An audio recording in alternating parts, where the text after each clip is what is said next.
Bonjour, bonjour famille, j'espère que vous allez bien chez moi, super famille. Famille, hey, on va aller encore dans le pays de l'AES. Oh! Non, j'ai dit, hein, l'AES là. En termes militaires, je vous ai dit qu'en termes de militaire là, il n'y aura même pas quelqu'un qui va vouloir en fait se comparer à l'AES. L'AES c'est la force, la première puissance. Elle sera la première puissance au niveau de l'Afrique. L'AES là, il n'y aura même pas son deux. Famille, on va aller dans le pays de l'AES toujours avec du côté du Niger. Le Niger a fait fort hier. Famille, on va regarder la vidéo et puis on revient sur ça. Regardons la vidéo, suivons la vidéo. C'est fort, hein? Adraman Chani, le président du Niger. Mon papa, hey. Non, il est limé. Suivons la vidéo, il est limé.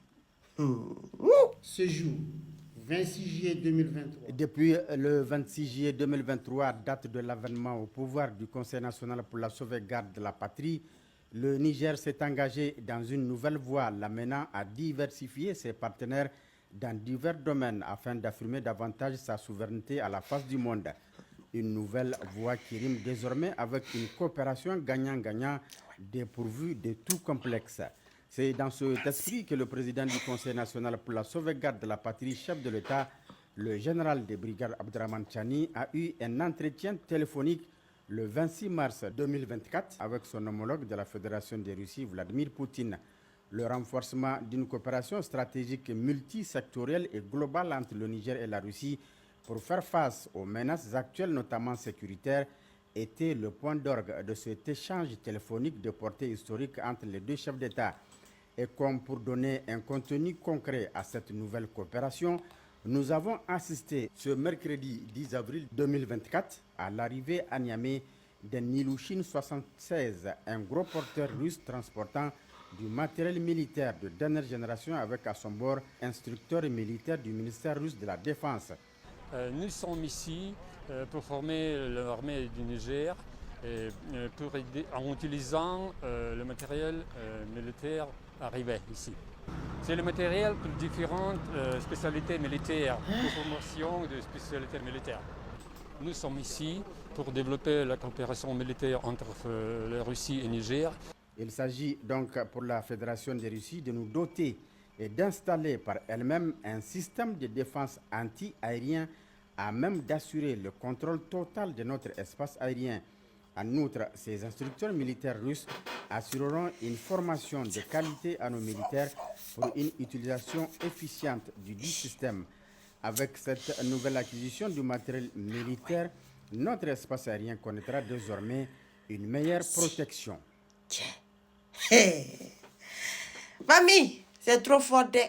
Ah, je vous ai dit que l'AES là, la puissance économique, l'AES.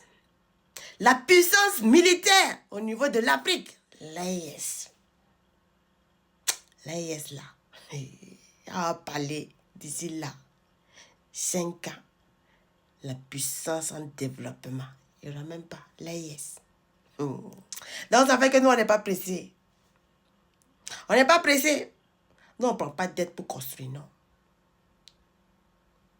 Ce sont notre propre jet qui paye tout notre armement. Tout ce qu'on a à payer là, c'est notre propre argent. Aujourd'hui, l'argent qu'on met dans l'allemand là, ne vous en faites pas. Quand cette sécurité là, elle sera fonctionnelle, bien proprement propre là, on n'aura plus besoin de cet argent qu'on met dans l'armement là. On va maintenant miser dans la construction, dans le développement, usine sur usine. Vous allez confirmer. Vous allez confirmer. Il y a des gens, des bêtises de certaines personnes, je ne comprends pas. Il y a des gens qui sont en train de parler que non, aujourd'hui, le Burkina Faso, il est en train de vouloir emprunter de l'argent, il n'y a pas d'argent. Hey. En fait, vous n'avez rien compris. Hein. C'est ça que je vous dis. Oh. Vous pouvez faire beaucoup d'études. Vous pouvez aller loin. En termes de raisonnement, en termes d'analyse, là, vous êtes zéro. Il n'y a rien dans la tête. Il faut comprendre qu'aujourd'hui, si le Burkina Faso, le gouvernement a eu à dire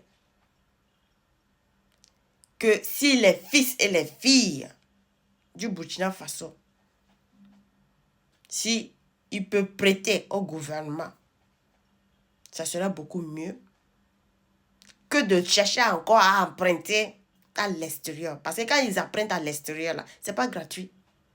Il faut un remboursement. Un pourcentage est donné. Au lieu que le pourcentage qu'on donne à ceux de l'extérieur, là, ça serait mieux que ça soit à l'interne. Et je vous ai toujours donné une analyse à comprendre. Que les gens pensent que non, il faut avoir des doctorats pour faire ce genre d'analyse. Je dis, Dieu souvent donne une intelligence comme pas possible. Que ça dépasse au fait le surentendement.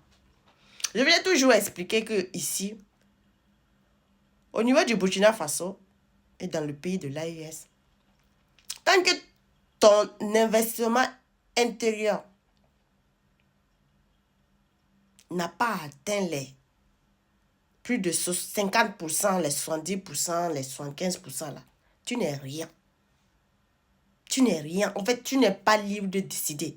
Tu peux rien dire, tu peux rien faire. Tu vas dépendre toujours de la décision des autres. Et aujourd'hui, l'intelligence du capitaine Ibrahim Traoré, ça pousse le gouvernement là, tellement intelligent, tellement pensif. On a presque la même chose, la façon d'analyser les choses, donc on se comprend très bien. Il faut que la dette intérieure soit à la hausse plus que la dette extérieure. Parce que la dette extérieure a appelé un pays à faillite un jour. Parce que la dette extérieure, lorsqu'elle dépasse la moitié là, c'est que c'est grave. Ça veut dire que le pays un jour là peut disparaître à tout moment. Ça veut dire que le pays là même ne s'appartient pas. Le pays là ne peut pas décider de lui-même. Il est obligé de suivre les décisions d'autres personnes. Et au niveau du Burkina Faso, au niveau du pays de l'AES, on n'a pas besoin de ça. On a besoin d'être notre propre patron souverain, nous-mêmes.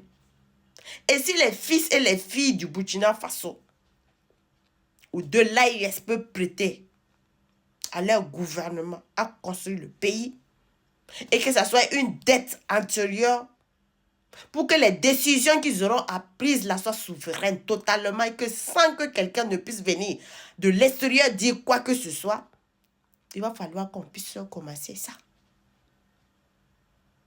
C'est ça en fait le raisonnement. Ce n'est pas parce que le gouvernement n'a pas d'argent. Non, ça n'a rien à voir. Il faut vraiment être intelligent, analyser pour comprendre beaucoup de choses. J'ai vu hier sur les panels, les gens commencent à dire, le gouvernement, voilà ce qu'on dit, il faut que les gens là s'entendent, le gouvernement n'a plus d'argent, il est en train d'apprêter, même la population maintenant, ça ne va pas, rien ne va. Non, vous vous trompez, c'est la stratégie au fait d'une souveraineté. Quand tu veux être souverain, là, il faut ça. Quand ta dette intérieure là, te dépasse, là, et vient de l'extérieur, là, c'est chaotique. C'est comme le voisin. Quand vous prenez le voisin, là, sa dette extérieure est plus élevée que sa dette intérieure. Et ça va appeler un jour à une disparition comme pas possible. Ça veut dire que ceux de l'extérieur, là, qui investissent plus. Ça veut dire que ceux de l'extérieur, là, la dette, là, vient de l'intérieur. Donc, ceux de l'intérieur, là, de l'extérieur, là, ils ont le droit à la décision, à tout. Vous voulez pas, vous allez accepter. Vous n'avez rien, vous n'avez pas de décision sur quoi que ce soit. Même s'ils disent de vendre aujourd'hui telle superficie là, vous êtes obligé de vendre. Si aujourd'hui ils disent qu'ils ne vont plus investir là, ils partent là, votre pays vient en faillite. Ça tombe.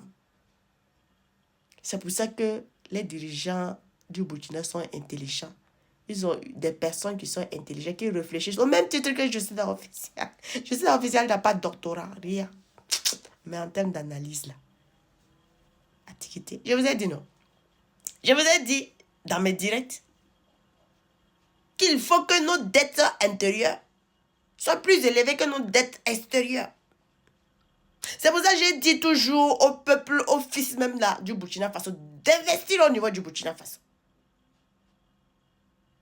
Pour que même si on aura affaire un jour à que nos dettes extérieures là, que ça soit minime, minime.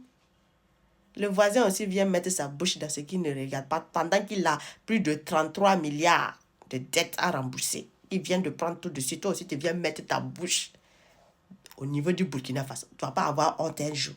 Hein? Tu ne vas pas te chercher un jour. Il faut grouiller payer.